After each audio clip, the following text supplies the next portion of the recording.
আসসালামু আলাইকুম। সবাইকে শুভেচ্ছা জানাচ্ছি। মাসুম মাহবুব দেখছেন ওপেন দ্য ইউটিউব চ্যানেল এবং মাসুম মাহবুব ফেসবুক পেজ। দেশ এবং বিদেশের বেশ কিছু গুরুত্বপূর্ণ খবর দিতে চাই আজকের লাইভ সেশনে। আশা করি প্রত্যেকে ভালো আছেন। প্রিয় দর্শক, একদিকে বাংলাদেশের ক্যাম্পাসগুলো উত্তপ্ত হয়ে উঠছে। ছাত্রদল, শিবির, এনসিপির মধ্যে তীব্র লড়াই চলছে। রোকেয়া বিশ্ববিদ্যালয়, জগন্নাথ বিশ্ববিদ্যালয় সহ উত্তেজনা ক্রমান্বয়ে বাড়ছে। ছাত্র প্রতিনিধিদের গায়েও হাত তোলা হচ্ছে। আহত হয়ে হাসপাতালে যাওয়ার ঘটনাও ঘটছে। পাশাপাশি আন্তর্জাতিক বিশ্বের খবর, ইরান আবারও আমেরিকার উপর সারপ্রাইজ অ্যাটাক চালিয়েছে এবং মার্কিন প্রেসিডেন্ট ডোনাল্ড ট্রাম্প এই ব্যাপারে যথেষ্ট অবাক হয়েছেন, হতবাক হয়েছেন, টেনশনে পড়েছেন। পাশাপাশি ইমরান খানকে নিয়েও আশার বাণী শুনতে পাচ্ছি। দর্শক, চলুন এই খবরগুলো দিতে চাই। প্রথমে আন্তর্জাতিক বিশ্বের কিছু খবর দিয়ে আমি বাংলাদেশ প্রসঙ্গে চলে যাব। যারা বাংলাদেশ প্রসঙ্গে ডিটেইল শুনতে চান, একটু ওয়েট করতে হবে। আ যখন আমেরিকা ইরানে হামলা বন্ধ করে আলোচনার দরজা খুলে রেখেছিল, এমন সময় কিছু গণমাধ্যম দাবি করছে, হঠাৎ করে ইরান কুয়েতে মার্কিন ঘাঁটিকে টার্গেট করে সারপ্রাইজ অ্যাটাক চালিয়েছে এবং এ হামলায় আমেরিকার মার্কিন যে সামরিক সরঞ্জাম ব্যাপক পরিমাণ ধ্বংস হয়েছে। আমেরিকা বলছে যে তারা আলোচনার দরজা খুলে রেখেছে, কিন্তু ইরান এই আলোচনায় আসছে না। আর ইরান বলছে যে তারা আলোচনার নাম করে অস্ত্র জোগাড় করছে। তারা যে ধোলাই শিকার হয়েছে সেগুলোকে পুনঃসংস্কার করে প্রস্তুতি নিয়ে আবারও ধোলাইয়ের জন্য রেডি হচ্ছে। ইরান বলছে, আমেরিকা বলছে ইরানের জন্য দুটো পথ খোলা। ১ চুক্তি, ২ আত্মসমর্পণ। ইরান বলছে আমাদের জন্য পথ একটাই খোলা। সেটি হলো এ অঞ্চল ছেড়ে আমেরিকাকে চলে যেতে হবে। অন্যথায় যুদ্ধ। পাশাপাশি ইসরায়েল আমেরিকার উপর ব্যাপক নাখোশ। কারণ আমেরিকা যুদ্ধটা শুরু করতে গিয়েও হঠাৎ করে থামিয়ে দিয়েছে। বিষয় ছিল আমেরিকা এবং ইসরায়েল একযোগে ইরানে একটা ম্যাসিভ অ্যাটাক চালাবে। পুরো ইরানটাকে ধ্বংস করে দেবে। এবং ঠিক সেই মোক্ষম সময় যখন ডোনাল্ড ট্রাম্প সুইচ চাপ দিবেন যুদ্ধের, তখন ইউরোপ এবং গালফ কান্ট্রি থেকে একাধিক ফোন আসে তার কাছে। মোহাম্মদ বিন সালমান, তুরস্ক, মিশর, ইউরোপীয় রাষ্ট্রগুলো এক রাতের তুগলকি কাণ্ড ঘটিয়ে দেয় ডোনাল্ড ট্রাম্পের হোয়াইট হাউসে। প্রত্যেকটা ফোনেরই অপর প্রান্ত থেকে ট্রাম্পকে বলা হয়, যুদ্ধ বন্ধ করুন। আপনি এই বড় আক্রমণে যাবেন না। পুরো পৃথিবী অশান্ত হয়ে যাবে, আপনি আর কন্ট্রোল করতে পারবেন না। তেলের বাজার অস্বাভাবিক হয়ে যাবে, দাম বাড়বে, তেল রপ্তানি বন্ধ হয়ে যাবে। আরবদের তেল ছাড়া পৃথিবী প্রায় অচল হয়ে পড়বে। ট্রাম্প তার মিত্র বন্ধুদের এই চাপে পড়ে শেষ পর্যন্ত যুদ্ধ থেকে বেরিয়ে আসেন এবং আলোচনার জন্য কাতার, পাকিস্তানকে মধ্যস্থতায় পাঠান। ইরান তাদেরকে শর্ত জুড়ে দেয়।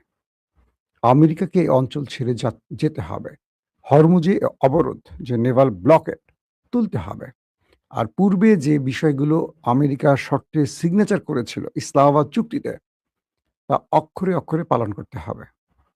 কিন্তু আমেরিকা বারবারই সময় নেয়, যুদ্ধবিরতি ঘটায়। শেষ পর্যন্ত তারা চুক্তির সঠিক ধারাগুলো মানে না।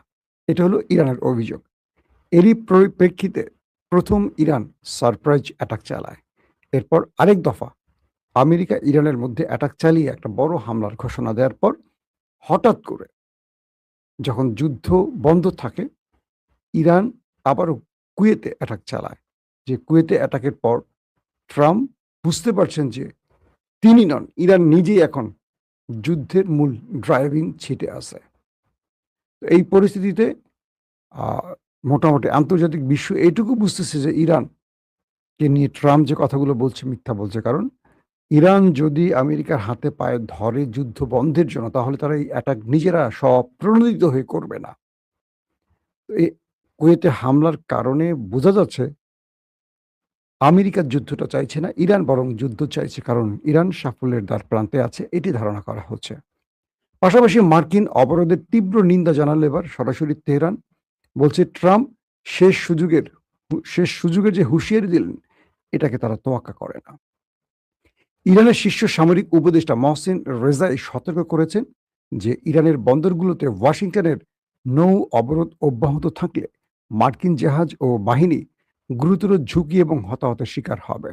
অর্থাৎ হরমুজের রাস্তা বন্ধে যে নেভাল ব্লকেট তৈরি করেছে আমেরিকা, এটা দ্রুত তুলে না ফেললে ইরান তাদের উপর ম্যাসিভ অ্যাটাক চালাবে এবং এখানে মার্কিন যে নৌবাহিনী আছে, নৌ রণতরী আছে, যুদ্ধ জাহাজ আছে, এগুলো বড় হামলার শিকার হবে এবং প্রচুর মার্কিন সেনা প্রাণ হারাবে, এটি বলছেন মহসিন রেজাই।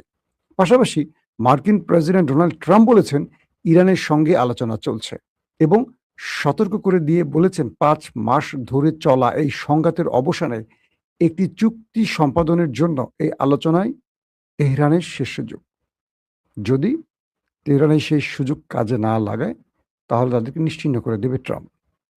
তবে তেহরান ওয়াশিংটনের সঙ্গে আলোচনার কথা অস্বীকার করে বলেছে তারা হরমুজ প্রণালী নিয়ে ওমানের সঙ্গে কথা বলছে। ট্রাম্পের শান্তি বোর্ড বলছে, অর্থাৎ আমেরিকা প্রস্তাব দিয়েছে ইরানকে আলোচনার, ইরান সেটাকে ডিনাই করছে, বলছে তাদের সাথে আমাদের কোনো আলোচনা নেই। হরমুজ প্রণালী ইস্যুতে আমরা আলোচনা করব ওমানের সাথে, কারণ এটা আমাদের, আর অপর প্রান্তে ওমানের।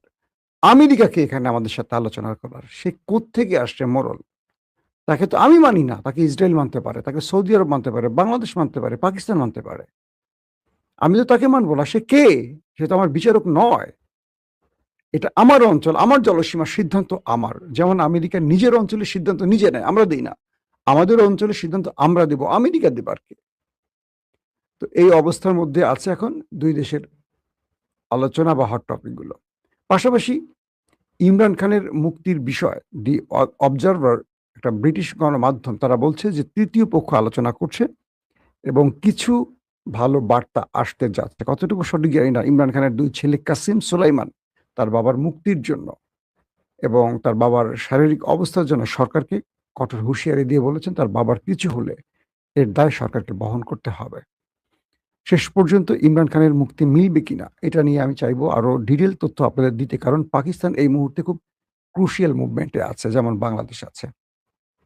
দুঃখজনক হলেও সত্য যে বাংলাদেশ এবং পাকিস্তানের রাজনৈতিক বিরোধ বা চিন্তাগুলো প্রায় এক। যে কারণে বাংলাদেশে মানে অস্বস্তির মধ্যে আছে রাজনীতি। একইভাবে আমরা দেখতে পাচ্ছি যে পাকিস্তানও একইভাবে। দুটো দেশের চিন্তা চেতনা মানে সবগুলোর প্রায় মিল আছে। আমাদের দেশের রাজনৈতিক দলগুলো যেমন পরিবারতন্ত্রের, ওই দেশও তাই। ভিন্ন কেউ এসে এখানে টিকে থাকতে পারে না। এসেছিলেন শুধু ইমরান খান। তাকে সবাই মিলে একদম করাপ্টেড সবগুলো, সেনাবাহিনী বলেন, ব্রুকেট বলেন, প্রশাসন বলেন, সবাই মিলে ইমরানকে সার্চ করে দিচ্ছে। কারণ দুর্নীতি না থাকলে এরা টিকে থাকবে না। এরা তো আসলে রাজনীতি না, আসে মাল কামাইতে। তো বাংলাদেশের অবস্থা দেখেন, এই যে বিদ্যুৎ বিলের ভৌতিক বিল ওঠা শুরু করছে। আমার নিজের বাসায় ডবল হয়ে গেছে। হঠাৎ ১ মাসে ১ বিল, পরের মাসে পুরো ডবলের বেশি বিল। কাকে জিজ্ঞেস করব? আজকে ডক্টর জাহিদ, রাষ্ট্রের একজন উপদেষ্টা প্রধানমন্ত্রীর বা বিএনপি সরকারের, একসময় টকশো করতেন। তো সেই জাহিদ বলছেন যে সংশ্লিষ্ট কর্তৃপক্ষকে জানাতে ঢালাওভাবে অভিযোগ করতে না। তো বিদ্যুৎ বিভাগের অফিসে যাওয়া হলো, মানে আমার ড্রাইভার গিয়েছিলেন কাগজ নিয়ে, বলছে আপনারা ইউনিট খরচ করেছেন। এখন আমাকে একটা জিনিস বলেন, আমার বাসায় বিদ্যুৎ কতটুকু ব্যবহার হয়েছে এটা আমি বের করব কিভাবে? আমার কাছে মেশিন আছে। যদি যাদের কাছে অভিযোগ দিলে তারা কোনো কারণ দেখাতে পারে না, তারা বলছে আপনাদের মিটারে এটা উঠছে। কি উঠছে না উঠছে, মিটার কি কে কতজন বোঝে? আগের মাসে কত ছিল, এই মাসে কত, এই জিনিসগুলো নিয়ে এখন হসপস অবস্থা। এখন একটা যে বিষয় আমরা বুঝতে পারছি যে যারা সরকারে থাকে তারা মানুষের কথা শুনতে চায় না। আজকে যদি আওয়ামী লীগ থাকতো ক্ষমতায়, এই অভিযোগগুলো বিএনপি করতো এবং আমরা যে এই কথাগুলো লিখতাম ফেসবুকে, বিএনপি বাহবা দিত। আজকে আমি ফেসবুকে শুধু এটা পোস্ট করছি, যেই ইকবাল হাসান মাহমুদকে বেগম জিয়া ২০০৬ বিদ্যুৎ মন্ত্রী থেকে সরিয়ে দিয়েছেন, জ্বালানি ও বিদ্যুৎ মন্ত্রী থেকে। তাকে এই সরকার এসে নতুন করে একই পদে আবার বহাল করলেন। বেগম জিয়া যাকে ব্যর্থতার দায়ে সরিয়ে দিলেন, তাকে আবার এই পদে কি করে বসালো? আমার বন্ধু, আমরা লন্ডন মিডিয়া সেল একসাথে কাজ করেছি, তারেক রহমান হচ্ছে মিডিয়া সেল। যার সাথে আমরা কাজ করতে, সে আমাকে সেখানে গুপ্ত সম্বোধন করেছে। আমার বন্ধু, বুঝতে পারছেন? যিনি আমাকে চা বানিয়ে খাওয়াতেন, যিনি আমাকে রান্না করে খাওয়াতেন, মানে মিডিয়া সেলে আমরা যখন কাজ করতাম তার দায়িত্বটা ছিল আমাদের চা বানাতেন, রান্না করে খাওয়াইতেন। সে রান্না-টান্না ভালো পারে। বাট মিডিয়া কেন্দ্রিক সে কিছু বুঝতো না।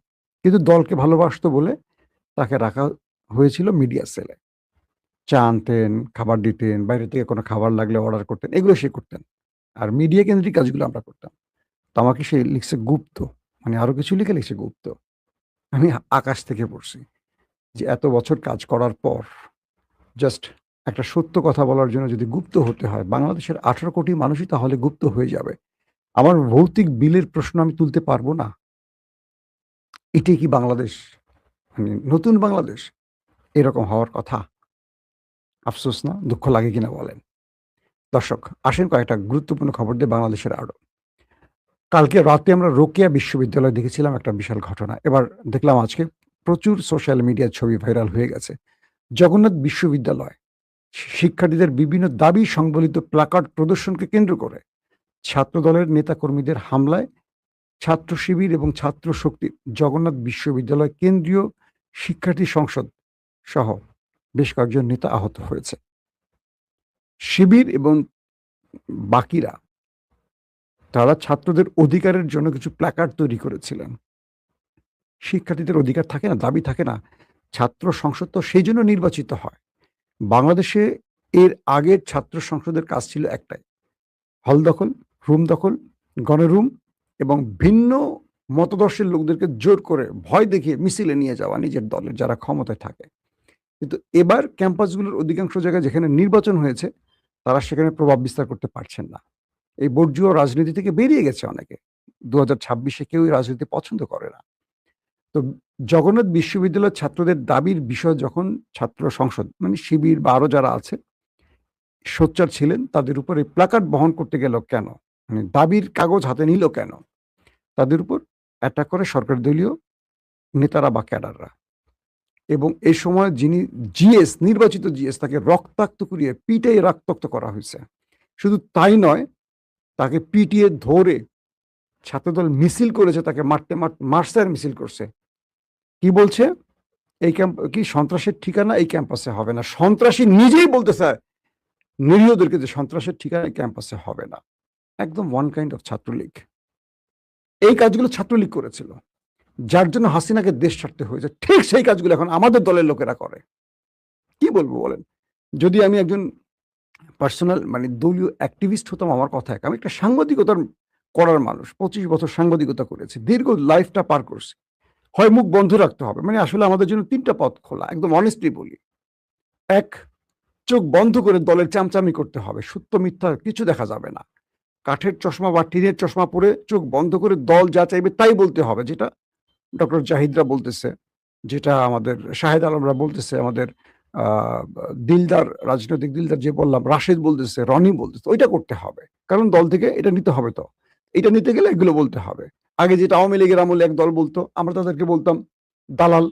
মানে আওয়ামী লীগ আমলে যারা মুন্নি সাহা, রাহুল রাহা, তারপরে শাকিল, ফারজানা এই কাজগুলো যারা করতো, তাদেরকে আমরা গালি দিতাম না? সরকারের দালালি করতো, সরকারের খারাপগুলো দেখতো না। শুধু ভালোটা প্রচার করতো, ভালো কি বানিয়ে, বানিয়ে প্রচার করতো। সেই কাজগুলো এখন আমাদের করতে বলতেছে ওরা। কিভাবে সম্ভব বলেন আপনারা? এই যে গালিগুলো এখন পাবলিক আমাকে দিবে, আমার বাপ-মা তুলে এই গালির জন্য কি আমার বাপ-মা আমাকে লেখাপড়া শিখাইছে? সততা শিখাইছে? আমাদের জন্য আসলে সাংবাদিকদের ৩ টা পথ খোলা। ১, কাঠের চশমা পরে থাকো। কিচ্ছু দেখবা না। শুধু দালালি করো সরকারের আর মাল কামাও। ২, তোমাদের জন্য অপশন একটাই। কি? প্রকাশ্যে একটা পক্ষের বিরোধিতা করো। আর রাজনৈতিকভাবে যেই পক্ষের কাছে স্বার্থ সেটার পক্ষে নাও। ২, চোখে যা দেখো, না দেখার ভান করে চুপ থাকো। কোনো কথাও বলবে না, হাও না, নাও না। ৩ নম্বর পথ, যা দেখো সত্যটা বলো। যাতে দেশ পাল্টায়, জনগণ পাল্টায়, দল পাল্টায়। ধরেন তারেক রহমান একবার আমাকে একটা কথা বলছিলেন। আমি বললাম তাকে যে, "যদি কখনো বিএনপি ক্ষমতা আসে" তখন আর যদি ছিল কেন? কারণ তখন বিএনপি ক্ষমতা আসার কোনো সম্ভাবনাই ছিল না। আওয়ামী লীগ ৩০০ বছর থাকার সুযোগ, এরকম একটা পলিসি তৈরি হয়েছে। তাই তাকে প্রশ্ন করলাম যে, "ভাইয়া, যদি কখনো বিএনপি ক্ষমতায় আসে, আজকে যে আওয়ামী লীগের দালাল সাংবাদিক, আমরাও কি বিএনপির দালাল হয়ে যাব নাকি আমরা সত্যটা বলব?" তিনি আমার কাঁধে হাত দিয়ে বলছেন, "তোমার প্রশ্ন আমার ভাল লাগছে। আমরা চাই এমন একটা গণমাধ্যম, মুক্ত গণমাধ্যম সত্যটা বলবে।" এবং তিনি আমাকে বললেন, "দেখো, যে খাম্বা, বিদ্যুৎ নিয়ে আমাকে এত কিছু বলা হচ্ছে। বিএনপির আমলে আমাকে অনেক তথ্য প্রচারের মানে অপপ্রচারে আটকানো হয়েছে। কোনোদিন একটা সাংবাদিক আমরা গ্রেফতার করিনি। আসলেই করেনি বিএনপি। কোনো সাংবাদিকের উপর আমরা হামলা করিনি। কাউকে বিভিন্ন আইসিটি মামলায় গ্রেফতার আমরা করিনি। মিথ্যা বলছে তারপর আমরা করিনি। তাহলে 'প্রথম আলো', 'যুগান্তর', 'ডেইলি স্টার' থাকতো না বাংলাদেশে। তারেক রহমানের মুখের কথা। লন্ডনে বসে কথা। আমরা জানি যে বিএনপি গণমাধ্যমের ক্ষেত্রে এইরকম কাজগুলো করে। কখনোই তারা মানুষের মুখ বন্ধ করে না। বেগম জিয়া বা তারেক রহমান বা জিয়া পরিবার এই টাইপের ছিল না কোনো কালে। কিন্তু এবার হঠাৎ করে একটা জিনিস খেয়াল করলাম, সরকারের ৫ মাস হলো। কেমন জানি বিএনপির সিনিয়ররা করছে না। হঠাৎ করে গজিয়ে হাইব্রিড কিছু বিএনপি আছে না, এরা খুব কাউন্টার দিচ্ছে খুব নোংরা ভাষায়। এরা যে বিএনপিকে পচাচ্ছে, মানুষের কাছে অজনপ্রিয় করছে, এদেরকে যে বিএনপিকে যে ফ্যাসিস্ট বানাতে চায় হাইব্রিড গুলো, এটা দলকে বুঝতে হবে। আওয়ামী লীগের এই অসহনীয়, অসহ্যকর চেহারাটা কিন্তু আওয়ামী লীগের প্রতি মানুষের ঘৃণা বাড়িয়েছে, আর যার জন্য গণবিপ্লব হয়েছে। আপনি কথা শুনবেন।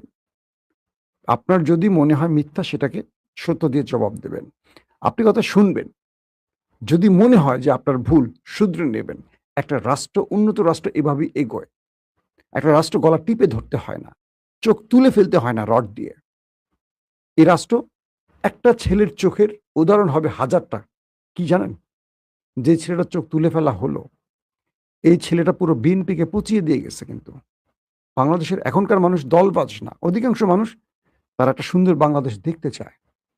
তো শিবিরের ছেলেদের উপর যে অ্যাটাক গুলো হইছে বা শক্তির উপর, এটা রাজনৈতিক মামলা হিসেবে দেখবেন না। দেখবেন শিবির কার পক্ষে দাঁড়িয়েছিল। যদি সাধারণদের পক্ষে থাকে তাহলে শিবির ওন করবে। আর শিবির যদি এখানে সন্ত্রাসের পথ বেছে নেয়, অন্যের পথ বেছে নেয়, তাহলে ছাত্রদল ওন করবে।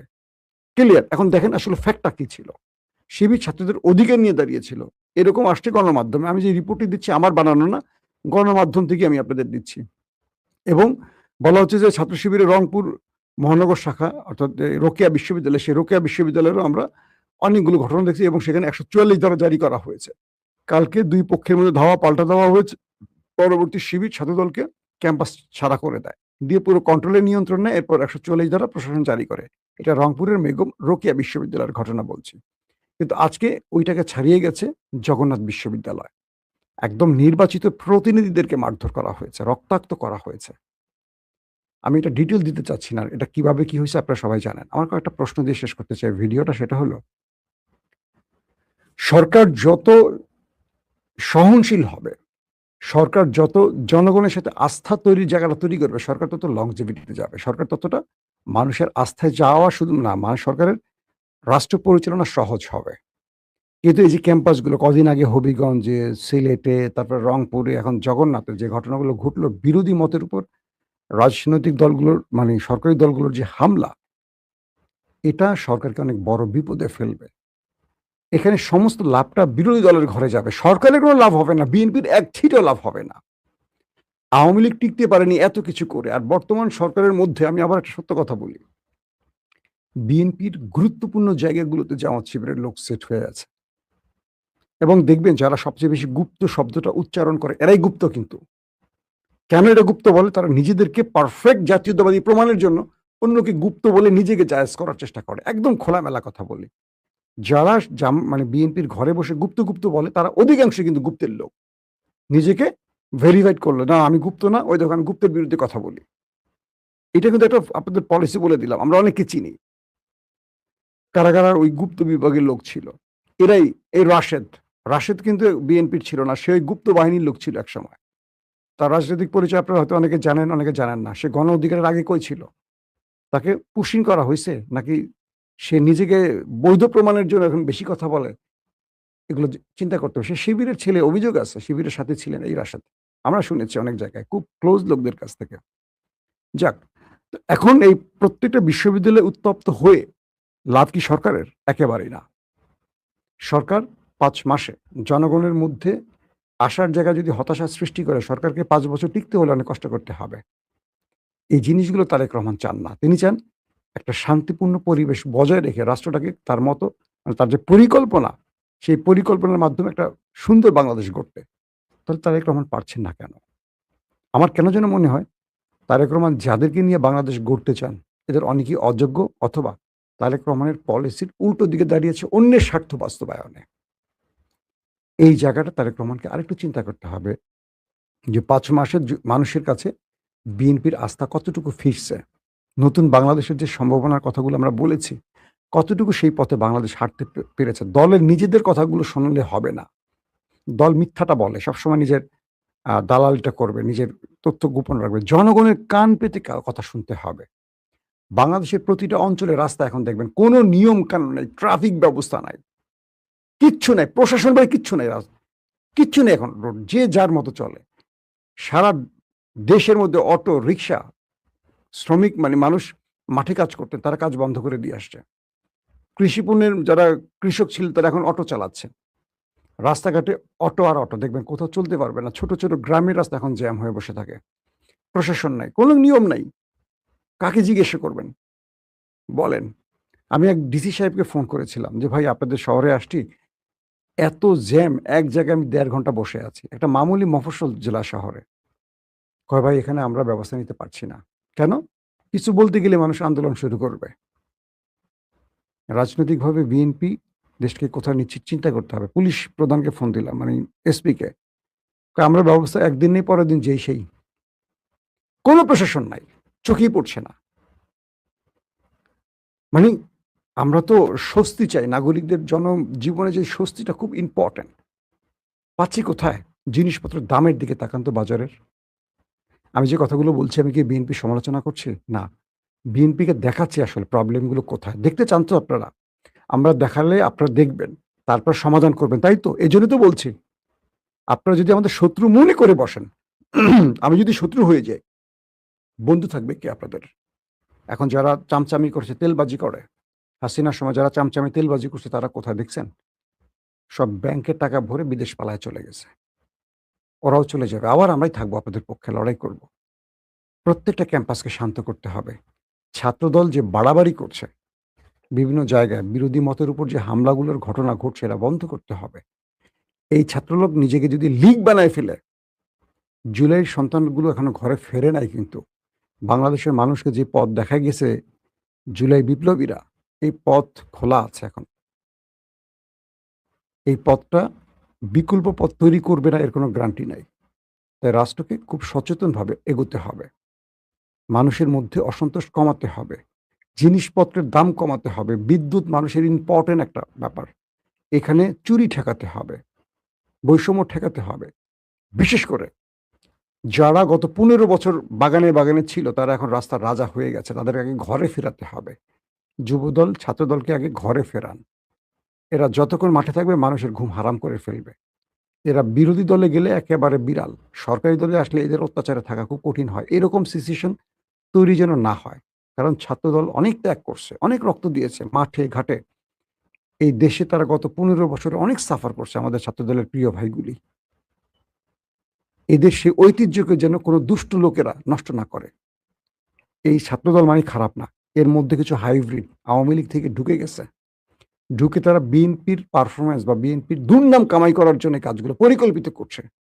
এখন সেটা বিএনপিকে বুঝতে হবে। আমি আপনি বুঝলে হবে না। চিহ্নিত করে এদেরকে শায়েস্তা করতে হবে। যেমন নির্বাচনের আগে তারেক রহমান যেখানেই অভিযোগ সেখানেই সাসপেন্ড, বহিষ্কার করছেন। কিন্তু নির্বাচনের পরে আর কাউকে বহিষ্কার করতে দেখছি না। তার মানে কি নির্বাচনের জন্য এটা করা হয়েছিল? এই প্রশ্নটা আসতেই পারে। আল্লাহ হাফেজ।